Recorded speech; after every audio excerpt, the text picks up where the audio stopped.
The word avaricious is synonymous with. हा प्रश्न जो आहे तो सिनॉनिम्स वरचा प्रश्न आहे.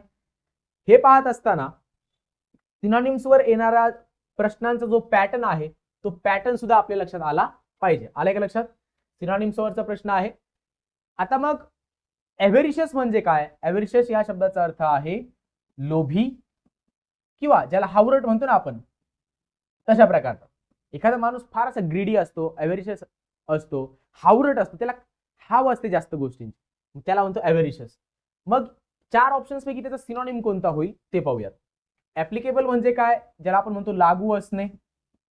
Okay, it is applicable to that म्हणजे काय?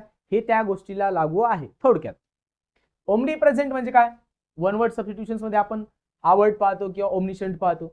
याचा अर्थ आहे ओमनी प्रेझेंट म्हणजे the one who is present everywhere, सर्व ठिकाणी प्रेझेंट असणारा, याला सर्वव्यापी म्हणतो आपण. बरोबर. त्यानंतर ओमनिशंट, OMNICIENT, ओमनिशंट म्हणजे काय? The one who knows everything. आपल्या लायब्ररीमध्ये काही पोरं असतात बघा, त्यांना काही विचारा, म्हणजे अभ्यासाने हुशार असणारे तर ते वेगळे, त्यांच्या बाबतीत आदर आहेच, पण हे जास्त असतात की यांचे वेगवेगळ्या कॉमेंट्स चालू असतात काही गोष्टींवरती, त्यांना सगळंच माहिती असतं. राईट. मग हे असतात सर्वज्ञानी.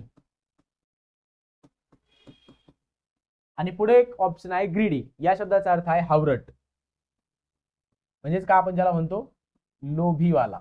बरोबर, लोभी. मग त्यांनी विचारलं होतं एव्हरिशियस या वर्डचं सिनोनिम काय आहे, ते काय असेल? ग्रीडी. ग्रीडी म्हणजेच काय? लोभी.